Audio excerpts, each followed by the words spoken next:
నా కుటుంబం ఒక తల్లి ద్వారా ప్రభు పాదాల దగ్గరికి వచ్చింది. మేము భయంకరమైన విగ్రహారాధికులం. మా నాన్న కొలుపులు కొలిచేవాడు. మా నాన్నకి మేము ముగ్గురు మగపిల్లలు. నేను పెద్దోడిని, నా పేరు శివయ్య. రెండోవాడు ఏడుకొండలు, మూడోవాడు వెంకట్రావు. అర్థమవుతుంది. మా అమ్మకు ఒక జబ్బు చేస్తే చచ్చిపోయిందని చెప్పారు డాక్టర్లు మా చిన్నప్పుడు. నువ్వు యేసు రక్తములో కడగబడి ఒక యాజక సమూహములను చేర్చబడితే అన్యజనులని సువార్త వలన రక్షించి ఆ ఆత్మని ప్రభు పాదముల దగ్గరికి తీసుకొచ్చి అర్పించాలి అంటున్నాడు. నా కుటుంబం ఒక తల్లి ద్వారా ప్రభు పాదాల దగ్గరికి వచ్చింది. మేము భయంకరమైన విగ్రహారాధికులం. మా నాన్న కొలుపులు కొలిచేవాడు. కొలుపులు అంటే తెలుసా? తెలిసే వాళ్ళకి తెలిసిందిలే.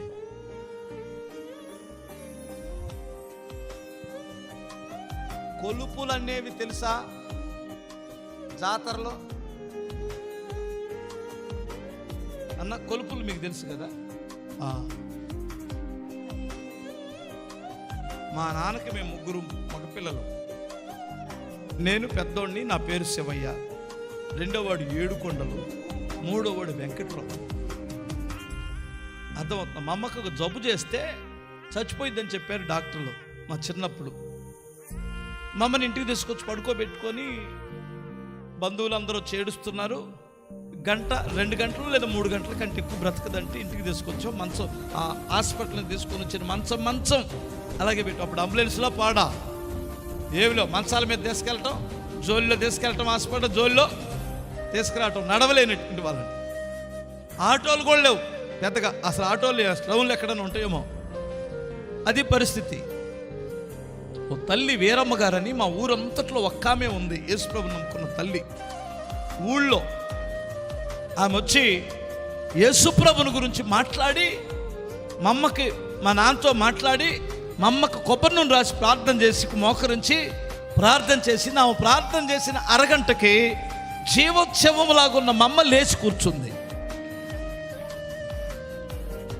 అది 1985.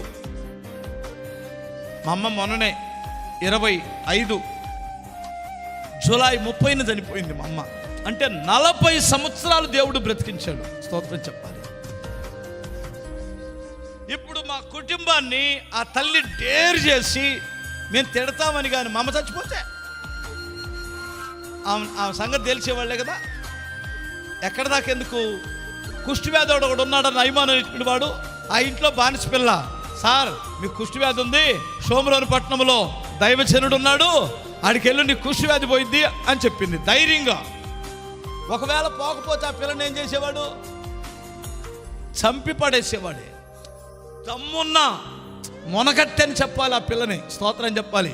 రేయ్ నా దేవుడు బాగు చేస్తాడెల్లో దైవజనుడి దగ్గరికి అని చెప్పింది. ఒకవేళ నాకెందుకు వచ్చిన గోళ, లేనిపోయింది, నీటి బాగుపడలేదనుకో, మళ్ళీ వచ్చిన తర్వాత నన్ను చంపేస్తాడు.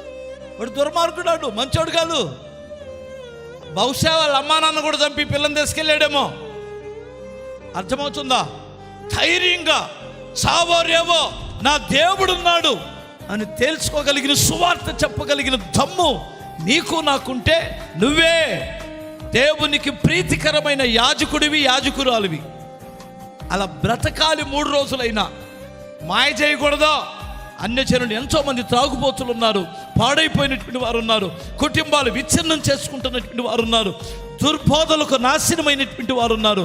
వాళ్ళని తీసుకొని వచ్చి ప్రభువుకి అప్పగిస్తే అదే క్రొత్త నిబంధన యాజకునికి దేవుడు అప్పగించిన పని. అది దేవునికి ప్రీతికరం అంటున్నాడు. స్తోత్రం చెప్పాలి.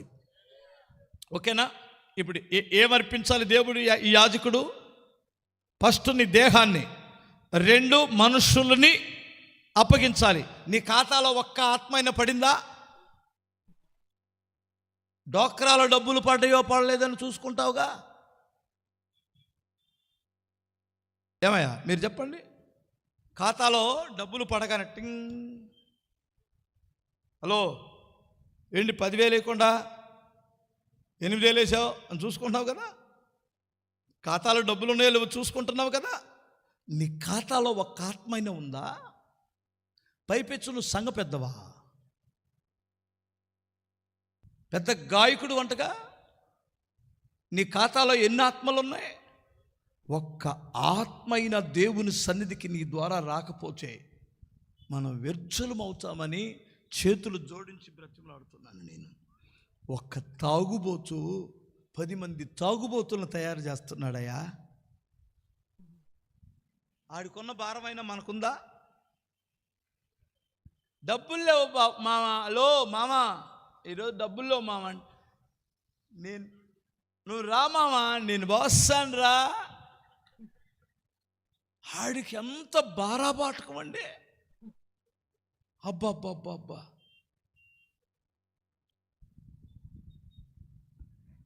రేపే ఇస్తాడు కదా. ఆడికి ఎంత చక్కగా నేర్పిస్తాడో.